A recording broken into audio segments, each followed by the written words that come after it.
നമസ്കാരം സുഹൃത്തുക്കളെ, ഇന്നത്തെ നമ്മുടെ വീഡിയോയിൽ നമ്മൾ നോക്കാൻ പോകുന്നത് ഒരു സ്കാനറിനെ കുറിച്ചിട്ടാണ്. അതായത് നമുക്കറിയാം, പല തേർഡ് പാർട്ടി ആപ്ലിക്കേഷനുകളും നമ്മൾ സ്കാനിങ് ചെയ്യാൻ വേണ്ടി മൊബൈലിൽ ഇൻസ്റ്റാൾ ചെയ്ത് വെച്ചിട്ടുണ്ടാവും. പക്ഷേ ഇത് നിങ്ങൾ തേർഡ് പാർട്ടി ആപ്ലിക്കേഷൻ ഒന്നും ഇൻസ്റ്റാൾ ചെയ്യേണ്ട ആവശ്യമില്ല. എല്ലാ ഫോണിലും കിട്ടുന്ന ഇൻബിൽഡ് ആയിട്ട് വരുന്ന ഒരു ആപ്ലിക്കേഷൻ ഉണ്ട്. ഗൂഗിൾ ഡ്രൈവ് എന്നാണ് ഇതിന്റെ പേര്. ഈ ആപ്ലിക്കേഷൻ വഴി നിങ്ങൾക്ക് ആധാർ കാർഡിന്റെ ഫ്രണ്ട് ഭാഗവും അതേപോലെ തന്നെ ബാക്ക് സൈഡും ഒരുമിച്ച് ഒരു PDF രൂപത്തിൽ ഒരു ഫോട്ടോ ആക്കി മാറ്റാൻ സാധിക്കുന്നതാണ്. അതേപോലെ എക്സാമിനും മറ്റ് ആവശ്യങ്ങൾക്കും നമുക്ക് അപ്ലോഡ് ചെയ്ത് കൊടുക്കാനും സാധിക്കുന്നതാണ്.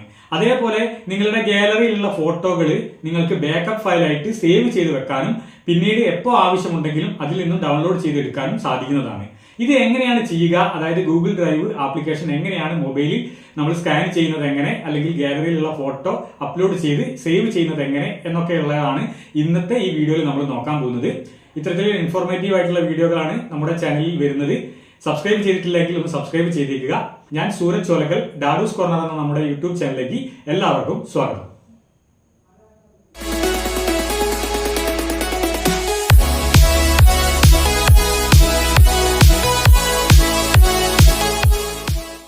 നമ്മുടെ മൊബൈൽ ഫോണിലെ സ്കാനർ ആപ്ലിക്കേഷൻ ഓപ്പൺ ചെയ്യുന്നതിന് വേണ്ടി, അല്ലെങ്കിൽ നിങ്ങളുടെ ഗാലറിയിൽ എടുത്തിട്ടുള്ള ഫോട്ടോകൾ ബാക്കപ്പായി സേവ് ചെയ്യുന്നതിന് വേണ്ടി മൊബൈൽ ഫോണിലുള്ള ഗൂഗിൾ ഡ്രൈവ് എന്ന് പറയുന്ന ആപ്ലിക്കേഷൻ ഓപ്പൺ ചെയ്യണം. ഓപ്പൺ ചെയ്യുന്ന സമയത്ത് ഇത്തരത്തിൽ ഏറ്റവും താഴെ നിങ്ങൾക്ക് 4 ഓപ്ഷനുകൾ കാണാൻ സാധിക്കുന്നുണ്ടാകും. ഹോം എന്ന് പറയുന്നത്, അതേപോലെ തന്നെ സ്റ്റാർഡ് ചെയ്തിട്ടുണ്ടെങ്കിൽ അത് സ്റ്റാർഡ് എന്നുള്ളതിൽ കയറി കിടക്കുന്നതാണ്. അതേപോലെ മൂന്നാമത്തെ ഓപ്ഷനായിട്ടുള്ള നമ്മളേതെങ്കിലും ആളുകൾക്ക് ഷെയർ ചെയ്തിട്ടുണ്ടെങ്കിൽ അത് ഇവിടെ കാണിക്കുന്നതാണ്. നാലാമതായി ഫയൽസ് എന്ന് പറഞ്ഞ് നമ്മൾ സേവ് ചെയ്ത എല്ലാ കാര്യങ്ങളും ഇവിടെ കാണിക്കുന്നുണ്ടാവും. മൈ ഡ്രൈവ് കമ്പ്യൂട്ടറിൽ നിന്നാണ് സേവ് ചെയ്തതെങ്കിൽ കമ്പ്യൂട്ടറിൻ്റെ ഫയലുകൾ ഇവിടെ കാണിക്കുന്നുണ്ടാവും. ഓക്കെ, നമ്മളിപ്പോൾ ആദ്യമായി ഒരു ഫോട്ടോ സ്കാൻ ചെയ്യാൻ പോവുകയാണ്. അതിനായി ഈ 4 ഓപ്ഷൻ്റെ മുകളിൽ കാണുന്ന ന്യൂ എന്ന് പറയുന്ന ഒരു പ്ലസ് ബട്ടൺ കാണിക്കുന്നുണ്ടാവും. അത് ക്ലിക്ക് ചെയ്യുക. ഇനി അതല്ല, മുകളിലുള്ള ക്യാമറ സിമ്പിളിൽ ക്ലിക്ക് ചെയ്താലും നിങ്ങൾക്ക് സ്കാൻ ചെയ്യാൻ സാധിക്കുന്നതാണ്.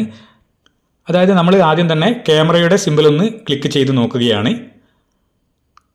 അത് ക്ലിക്ക് ചെയ്യുന്ന സമയത്ത് ക്യാമറ ഓപ്പൺ ആയിട്ടുണ്ട്. ഓക്കെ, അതിൽ 2 ഓപ്ഷനുകളാണ് വന്നിട്ടുള്ളത്. ഒന്ന് മാനുവൽ, ഓട്ടോ ക്യാപ്ചർ എന്ന് പറയുന്ന 2 ഓപ്ഷനുകൾ വന്നിട്ടുണ്ട്. ഓക്കെ, ഇപ്പം അത് ഓട്ടോമാറ്റിക് ക്യാപ്ചർ ആയതുകൊണ്ട് ഓട്ടോയിൽ തന്നെ ഫോട്ടോ എടുത്തിട്ടുണ്ട്. ഇനി അതിൻ്റെ കൂടെ അതിൻ്റെ പിറകുവശം വേണമെങ്കിൽ നമുക്ക് പ്ലസ് ബട്ടൺ അമർത്തിക്കൊണ്ട് അതിൻ്റെ പിറകുവശം കൂടെ നമുക്ക് ഓട്ടോമാറ്റിക്കായിട്ട് തന്നെ നിങ്ങൾ ഇങ്ങനെ പിടിച്ചു കൊടുത്തു കഴിഞ്ഞാൽ ഓട്ടോമാറ്റിക്കായിട്ട് തന്നെ അത് സെൻസ് ചെയ്യും. അതേപോലെ അത് ഏഡ് ആവുകയും ചെയ്യും. ഓക്കെ, നമ്മൾ ക്യാപ്ചർ ചെയ്യേണ്ട ആവശ്യമില്ല. ഇവിടെ ഇത് 2 ഫോട്ടോകളും നമ്മൾ എടുത്തിട്ടുണ്ട്. അത് നിങ്ങൾക്ക് താഴെ എഡിറ്റ് ചെയ്യണമെങ്കിൽ, ക്രോപ്പ് ചെയ്യണമെങ്കിലൊക്കെ ഇവിടെ ചെയ്യാൻ സാധിക്കുന്നതാണ്. ഇനി അതല്ല, റീടേക്ക് ചെയ്യണം, അത് ഒഴിവാക്കി മറ്റൊരു ഫോട്ടോ എടുക്കണം എന്നുണ്ടെങ്കിൽ റീടേക്ക് എന്നുള്ള 4ാമത്തെ ഓപ്ഷൻ ക്ലിക്ക് ചെയ്താൽ മതിയാകും. നമ്മളിത് കറക്റ്റായിട്ട് തന്നെയാണ് വന്നിട്ടുള്ളത്. അതുകൊണ്ട് നമ്മൾ ഡണ്ണ് കൊടുക്കുന്നു. ഏറ്റവും മുകളിലുള്ള ഡണ്ണ് കൊടുത്തു. ഇപ്പം നമ്മുടെ ഇമെയിൽ ID ഇവിടെ വന്നിട്ടുണ്ടാവും. അതിൽ മൈ ഡ്രൈവ് എന്ന് പറയുന്ന ആ ലൊക്കേഷനിൽ നമ്മൾ ഈ ഒരു PDF ഫയലായി സേവ് ചെയ്യണോ എന്നാണ് ചോദിക്കുന്നത്. ഏറ്റവും മുകളിലുള്ള സേവ് കൊടുക്കുന്നു. 1 ഫയൽ അപ്ലോഡഡ് എന്ന് പറഞ്ഞ് കാണിക്കുന്നുണ്ടാവും. ഇവിടെ നമ്മളൊരു ഫയൽ സ്കാൻ ചെയ്ത് ഇവിടെ അപ്ലോഡ് ചെയ്തിട്ടുണ്ട്. ഇനി നിങ്ങൾ ഈ ഒരു ഇമെയിൽ ID വെച്ച് ഏത് മൊബൈൽ ഫോണിൽ തുറന്നു കഴിഞ്ഞാലും അതിൻ്റെ ഗൂഗിൾ ഡ്രൈവിൽ പോയി കഴിഞ്ഞാൽ നിങ്ങൾക്ക് ഈ ഒരു ഫോട്ടോ ഡൗൺലോഡ് ചെയ്തെടുക്കാൻ സാധിക്കുന്നതാണ്. ഇനി ഫോൺ നഷ്ടപ്പെട്ടു പോയാലും കുഴപ്പമില്ല. നിങ്ങളുടെ മെയിൽ IDയും പാസ്വേഡും ഓർമ്മയുണ്ടെങ്കിൽ അതിൽ ലോഗിൻ ചെയ്ത് ഇത്തരത്തിൽ ബാക്കപ്പ് നിങ്ങൾക്ക് എടുക്കാൻ സാധിക്കുന്നതാണ്. ഇനി അതിൻ്റെ താഴെ കാണിക്കുന്ന ന്യൂ എന്ന് പറയുന്ന ഈ ഒരു പ്ലസ് ബട്ടൺ നമ്മൾ ക്ലിക്ക് ചെയ്ത് നോക്കുന്നു. അവിടെ 6 ഓപ്ഷനുകൾ ഓപ്പൺ ആയി വന്നിട്ടുണ്ട്. ഏറ്റവും മുകളിലുള്ളത് ഫോൾഡർ എന്ന് പറയുന്ന ഓപ്ഷനാണ്. അത് ക്ലിക്ക് ചെയ്താൽ നമുക്ക് പുതിയൊരു ഫോൾഡർ ഇവിടെ ക്രിയേറ്റ് ചെയ്ത് കൊടുക്കാൻ സാധിക്കുന്നതാണ്. ID എന്ന് പറഞ്ഞ് ഞാൻ ക്രിയേറ്റ് ചെയ്യുകയാണ്. ക്രിയേറ്റ് എന്നുള്ളത് ക്ലിക്ക് ചെയ്തു. അപ്പോൾ ID എന്ന് പറഞ്ഞ ഒരു ഫോൾഡർ ഇവിടെ ക്രിയേറ്റ് ആയിട്ടുണ്ട്. ഓപ്പൺ ചെയ്ത് നോക്കുന്ന സമയത്ത് അതിൽ എംപ്റ്റി ആണ് കാണിക്കുന്നത്. നമുക്ക് സ്കാൻ ചെയ്തിട്ടുള്ള ഡോക്യുമെൻ്റ് ഒക്കെ ഇതിലേക്ക് ആക്കി വെക്കാൻ സാധിക്കുന്നതാണ്. ഓക്കെ, ആ പ്ലസ് ബട്ടൺ ഒന്നുകൂടെ ക്ലിക്ക് ചെയ്യുന്നു. 2ാമത്തെ ഓപ്ഷൻ ആയിട്ടുള്ള അപ്ലോഡ് എന്ന് പറയുന്ന ഒരു ഓപ്ഷൻ ഉണ്ട്. ആ അപ്ലോഡിൽ ക്ലിക്ക് ചെയ്താൽ നേരെ ഗാലറിയിലേക്ക് പോകും. നേരെ ഗാലറിയിലുള്ള ഏതെങ്കിലും ഒരു ഫോട്ടോ നമ്മൾ സെലക്ട് ചെയ്യുന്നു. ഏറ്റവും മുകളിൽ കാണുന്ന സെലക്ട് എന്നുള്ളത് ക്ലിക്ക് ചെയ്ത് കൊടുക്കുന്നു. ഓക്കെ, ആ ഫയലും ഇവിടെ സേവ് ആയിട്ടുണ്ട്, അപ്ലോഡ് ആയിട്ടുണ്ട്. ഒന്നുകൂടെ പ്ലസ് ബട്ടൺ അമർത്തുന്നു.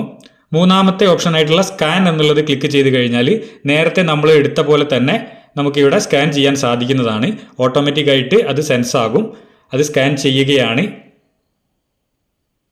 ഓക്കെ, ഇവിടെ അത് സ്കാൻ ചെയ്ത് കഴിഞ്ഞു. അത് നമുക്ക് വേണമെങ്കിൽ റൊട്ടേറ്റ് ചെയ്ത് ഫസ്റ്റുള്ള ഈ ക്രോപ്പ് റൊട്ടേറ്റ് എന്നുള്ളത് ക്ലിക്ക് ചെയ്ത് റൊട്ടേറ്റ് ചെയ്യാൻ സാധിക്കുന്നതാണ്. അപ്ലൈ കൊടുത്തു കഴിഞ്ഞാൽ ആ ഫോട്ടോ അവിടെ സ്കാൻ ആയിട്ട് വരുന്നതാണ്. അതിൻ്റെ കൂടെ നമുക്ക് പിറകു വശം കൂടെ സ്കാൻ ചെയ്യാനുണ്ടെങ്കിൽ അതിൻ്റെ താഴെ കാണുന്ന പ്ലസ് ബട്ടൺ ക്ലിക്ക് ചെയ്യുക. അതായത് നമുക്ക് ഇപ്പോൾ പരീക്ഷയ്ക്കൊക്കെ നമ്മുടെ ആധാർ കാർഡൊക്കെ കൊടുക്കണമെങ്കിൽ ആധാർ കാർഡിൻ്റെ ഫ്രണ്ട് ഭാഗവും അതേപോലെ തന്നെ ബാക്ക് ഭാഗവും ഒരുമിച്ച് അപ്ലോഡ് ചെയ്ത് കൊടുക്കേണ്ടി വരും PDF രൂപത്തിൽ.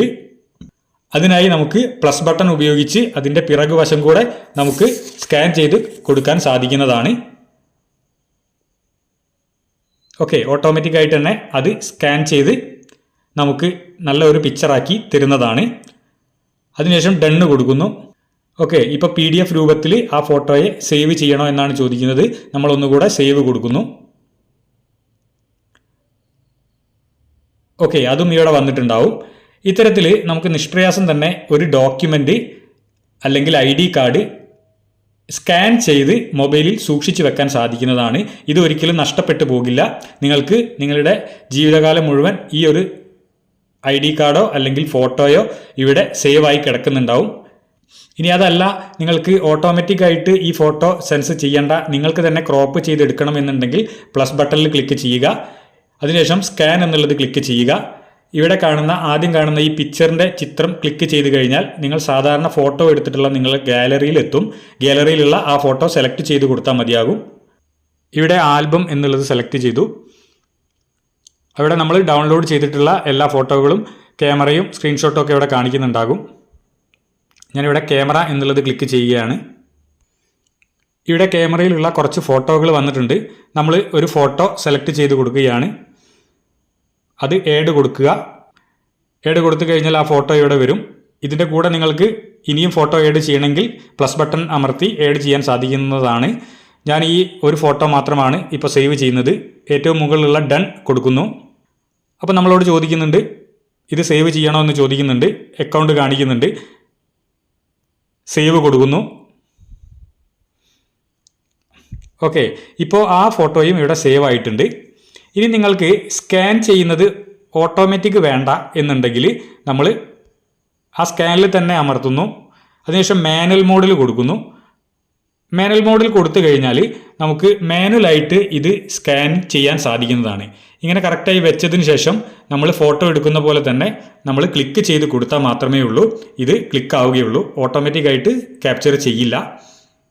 ഓക്കെ, ഇപ്പോൾ ഞാൻ പ്ലസ് കൊടുത്തു. ഓക്കെ, ഇപ്പോൾ ആ ഫോട്ടോ ക്യാപ്ചർ ചെയ്തിട്ടുണ്ട്. ഇനി അതിൻ്റെ കൂടെ നമുക്ക് പ്ലസ് ബട്ടൺ ഉപയോഗിച്ച് വേണമെങ്കിൽ അതിൻ്റെ പിറകു വശവും ഏഡ് ചെയ്യാൻ സാധിക്കുന്നതാണ്.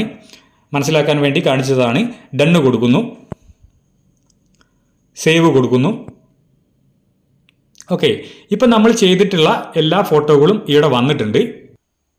ഇപ്പം നമ്മൾ നമ്മുടെ മൊബൈൽ ഫോണിലുള്ള ഫോട്ടോയും ഇതിലേക്ക് അപ്ലോഡ് ചെയ്തിട്ടുണ്ട്. അതേപോലെ തന്നെ ക്യാമറയിൽ എടുത്തിട്ടും നമ്മൾ ഫോട്ടോ ഇതിലേക്ക് ആഡ് ചെയ്തിട്ടുണ്ട്. ആ അപ്ലോഡ് ചെയ്ത ഫോട്ടോകൾ നമുക്ക് നമ്മുടെ ലൈഫ് ടൈം ഇതിൽ ഫ്രീ ആയിട്ട് ലഭിക്കുന്നതാണ്. എപ്പോൾ വേണമെങ്കിലും നമുക്ക് ഡൗൺലോഡ് ചെയ്ത് എടുക്കാനും സാധിക്കുന്നതാണ്. ഇത് നമുക്ക് നേരത്തെ ഉണ്ടാക്കിയിട്ടുള്ള ഈ ഒരു ഫോൾഡറിലേക്ക് വേണമെങ്കിൽ കോപ്പി ചെയ്ത് പേസ്റ്റ് ചെയ്യാൻ സാധിക്കുന്നതാണ്. ഇവിടെ ഏറ്റവും മുകളിൽ ആദ്യം കാണുന്ന 3 ലൈൻസിൽ ക്ലിക്ക് ചെയ്ത് കഴിഞ്ഞാൽ മെനുകൾ കാണാൻ സാധിക്കും. ഇവിടെ നിങ്ങൾക്ക് കാണാം റീസെൻ്റായിട്ട് നമ്മൾ അപ്ലോഡ് ചെയ്തിട്ടുള്ള ഫോട്ടോസൊക്കെ കാണിക്കുന്നുണ്ടാവും.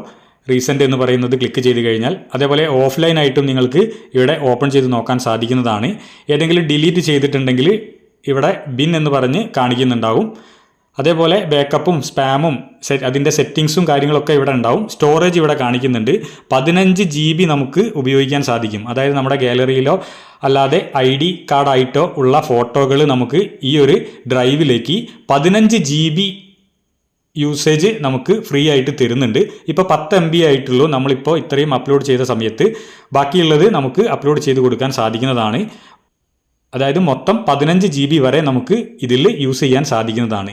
അതായത് ഒരു പെൻഡ്രൈവ് പോലും നമുക്ക് 4GB 8GB ഒക്കെയാണ് സാധാരണഗതിയിൽ നമ്മൾ ഉപയോഗിക്കുന്നതെങ്കിൽ നമ്മൾ അറിയാതെ ഇത്രയും സ്പേസ് നമുക്ക് മൊബൈലിൽ ലാഭിക്കാനുള്ള ഒരു ഓപ്ഷൻ കൂടിയാണ് ഈ ഗൂഗിൾ ഡ്രൈവ് എന്ന് പറയുന്ന ഈ ഒരു ഫെസിലിറ്റി. അപ്പോൾ എല്ലാവരും ഇത് ഉപയോഗിക്കുക. ഇത്തരത്തിൽ വളരെ നിഷ്പ്രയാസം തന്നെ നമ്മുടെ എല്ലാ ഫോട്ടോകളും ഇതിൽ സേവ് ചെയ്ത് സൂക്ഷിക്കാൻ സാധിക്കുന്നതാണ്. എന്തെങ്കിലും സംശയങ്ങൾ ഉണ്ടെങ്കിൽ കമൻ്റായിട്ട് രേഖപ്പെടുത്തുക. ഇത്തരത്തിലുള്ള ഇൻഫോർമേറ്റീവ് ആയിട്ടുള്ള വീഡിയോകളാണ് നമ്മുടെ ചാനലിൽ അപ്ലോഡ് ചെയ്തു വരുന്നത്. ഇനിയും നിങ്ങൾക്ക് ഇത്തരം അറിവുകൾ പ്രതീക്ഷിക്കാം. ഇത്തരത്തിലുള്ള നല്ല ഒരു അറിവുമായി വീണ്ടും കാണുന്നതുവരെ എല്ലാവർക്കും നന്ദി, നമസ്കാരം.